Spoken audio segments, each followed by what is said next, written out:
여러분 성경책을 딱 반절을 쭉 펴시면 나옵니다. 시편 100편 찾으셨으면 아멘. 한 절씩 함께 읽고 5절은 같이 읽겠습니다. 제가 먼저 읽습니다. 온 땅이여 여호와께 즐거운 찬송을 부를지어다.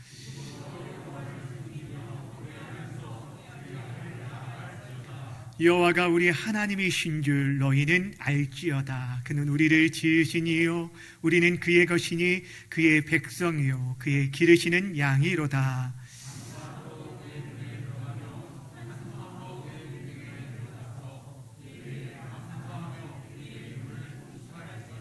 함께 읽습니다. 여호와는 선하시니 그의 인자심이 영원하고 그의 성실하심이 대대에 이르리로다. 아멘.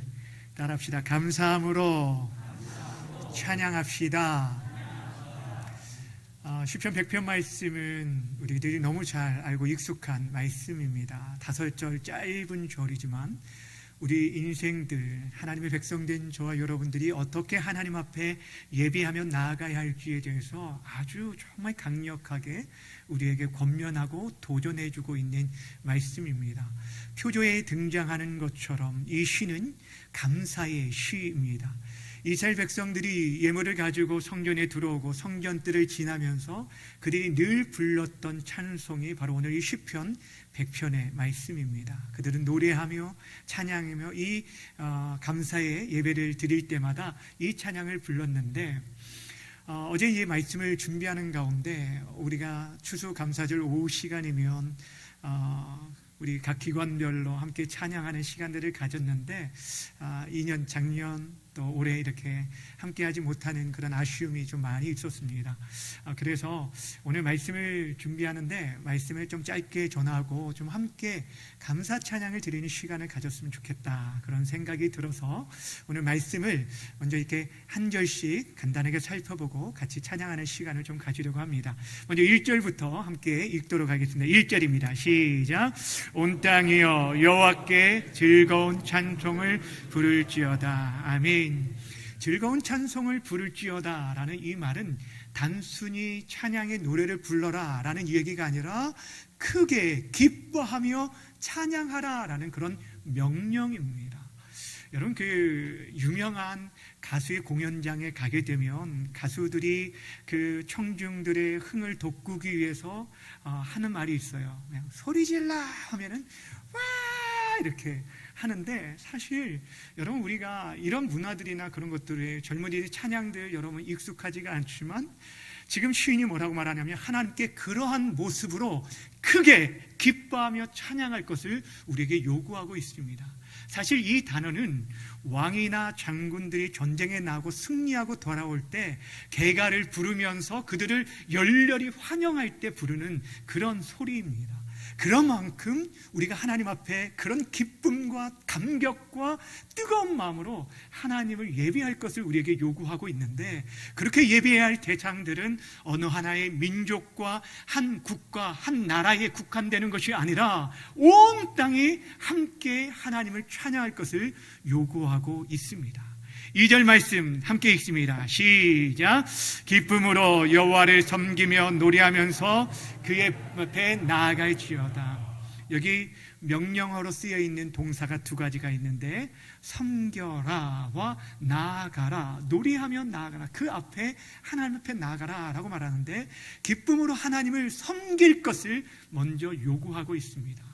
섬기다는 이 단어는 예배한다라는 걸로 바꾸어 말할 수 있는데 사실 이 원래의 의미가 어디서 나온 단어냐면 노예가 주인을 섬길 때 사용하는 단어입니다.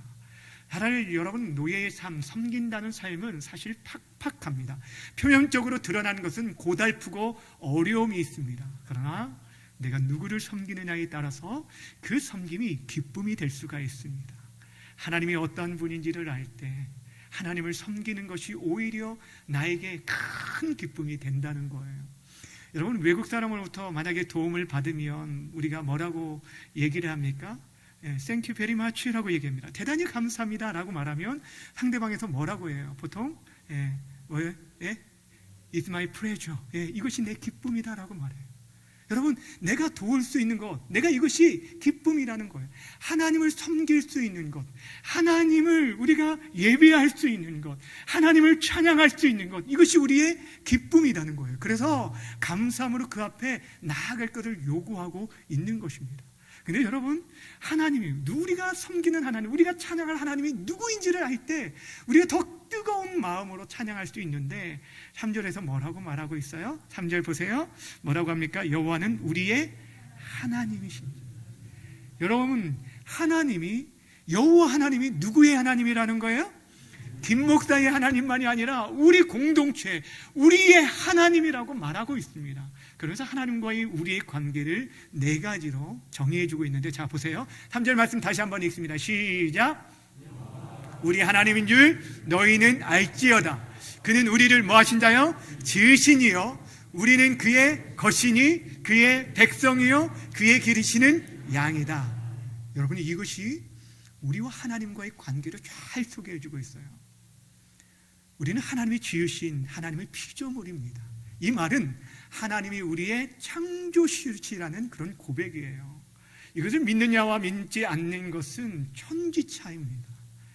하나님이 우리의 하나님이 되시고 우리는 그분의 피조물이요 그분에게 속한 자들이라는 것들을 말해주고 있고, 또한 여러분, 하나님이 창조주이시라는 것들은 우리가 이 땅에서의 그 삶을 마치고 눈을 떴을 때 그분의 영광의 나라에 들어간다는 것까지 말하고 있어요. 그렇지 않으나 이 말씀을 믿지 않으면 단순히 우리가 우연의 존재, 어떤 사람들의 말처럼 원숭이가 우리의 조상되어진 그런 진화의 과정 속에서 나타난 그런 한 존재밖에 되어지지 않을 뿐 아니라 우리가 이 땅의 삶이 끝이어서 죽으면 우리의 모든 것들이 끝나는 그런 아무렇지도 않는 그런 인생이 되어질 수밖에 없다는 거예요. 그런데 오늘 성경이 뭐라고 말하냐면 하나님이 우리를 지으셨다라고 말하고 있습니다. 한 사람 한 사람 하나님의 뜻과 계획 가운데 이 땅에 저와 여러분을 보내주시고, 특별히 두 번째 뭐라고 하냐면 우리의 것이다, 하나님의 것이다, 우리는 하나님의 것이다 라고 말하는 것은 하나님의 소속이라는 것을 말해주고 있습니다. 여러분, 우리는 우리의 것이 아니에요. 예전 유행가 중에 내 인생은 나의 것, 내 인생은 나의 것, 이런 것도 있지만 우리의 삶은 우리에게 속한 것이 아니라 하나님께 속했습니다. 내 것이라는 것은 내가 애착을 가지게 되어져요. 내가 관심과 사랑을 가지게 되어진다는 거예요. 그만큼 하나님의 것이 되었다는 것은 하나님의 돌보심과 보호와 공급과 은혜 가운데 지낸다는 것을 말해주고 있어요. 더 나아가서 하나님의 백성이 됐다라는 것은 그 나라의 통치 아래 거하는 자들이 됐어요. 여러분, 미국에 이민 간 사람들이 가장 원하는 게 뭘까요? 영주권을 얻는 거예요. 영주권을 얻기 전까지는 나그네의 인생이 될 수밖에 없습니다. 우리가 하나님 나라에 속했다라는 것은 하나님의 그 보호하심과 인도와 다스림과 통치 속에 살아간다는 것을 말해주고 있는 거예요. 무엇보다 우리를 뭐라고 말합니까? 우리는 그분이 기르시는 양이다라고 말하고 있습니다. 성경에 우리 인생을 가리켜서 다른 여러 동물들로도 비유하고 있지만 특별히 우리의 연약함에 대해서 우리의 빗대어 말할 때 양으로 표현할 때가 많습니다.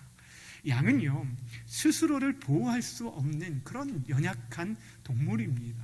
빠른 발을 가지지도 않았고 몸도 이게 어디 숨길 수도 없고, 그렇다고 눈이 좋은 것도 아닙니다. 어떤 무기를 가지고 있는 것도 아니에요. 뿔이 있지만 뒤로 말려 있어서 전혀 무용지물이에요. 무슨 말이냐면 양은 절대적으로 누가 필요하다는 거예요? 목자가 필요하다.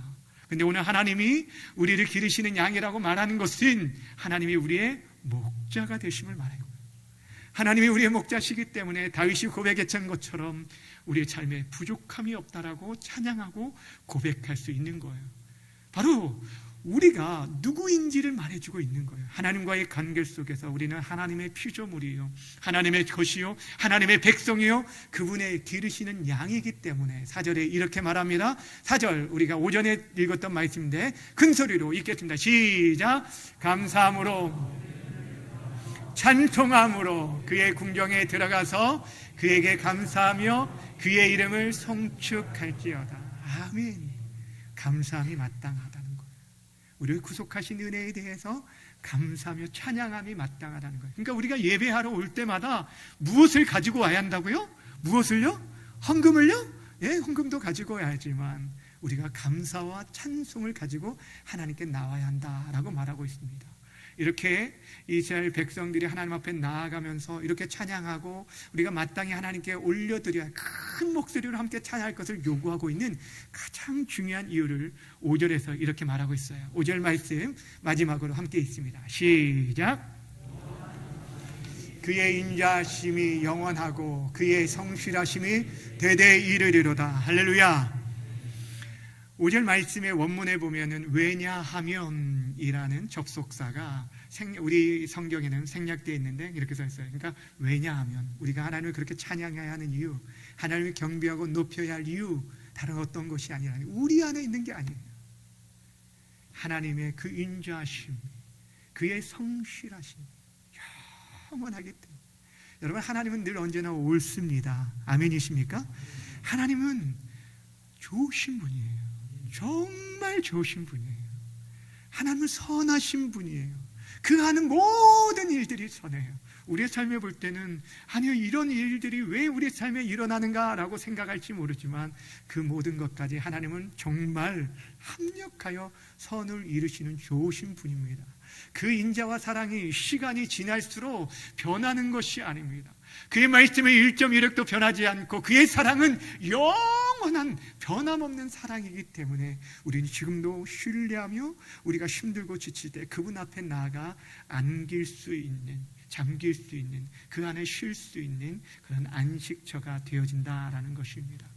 여러분, 여러분 이렇게 좋으신 하나님 여러분 찬양하길 원하지 않습니까? 여러분 찬양하고 싶지 않아요? 여러분 정말 우리가 그렇게 감사의 찬양을 올려야 하는 시간이 사실 추수감사주일 뿐 아니라 매 순간이 되어야 합니다. 오전에도 말씀드렸듯이 감사를 통해서 우리가 하나님께 나아갈 수 있고 하나님을 영화롭게 할 수 있습니다. 저와 여러분의 삶 속에서 오늘 이 시간만큼이라도 정말 우리의 모든 것들 다 내려놓고 하나님께 진심으로 온전히 그의 크고 선하신 이름을 함께 찬양하며 감사할 수 있는 시간이 되었으면 좋겠습니다. 아멘.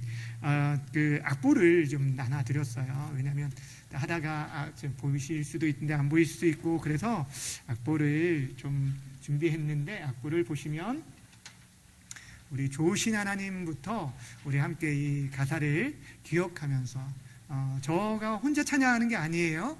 여러분이 함께 찬양하는 거예요. 이왕이면 여러분들이 다음에는 제가 생각할 때 우리 막 집사님들도 이렇게 나와서 강단에 서서 마이크 잡고 또 함께 찬양하고 그런 시간들이 되었으면 좋겠어요. 오늘은 그런 준비하는 시간들이 없었기 때문에 제가 마이크는 제가 잡지만 여러분들이 함께 하나님을 찬양하는 시간입니다. 이 시간 함께 믿음으로 고백했으면 좋겠습니다. 좋으신 하나님 함께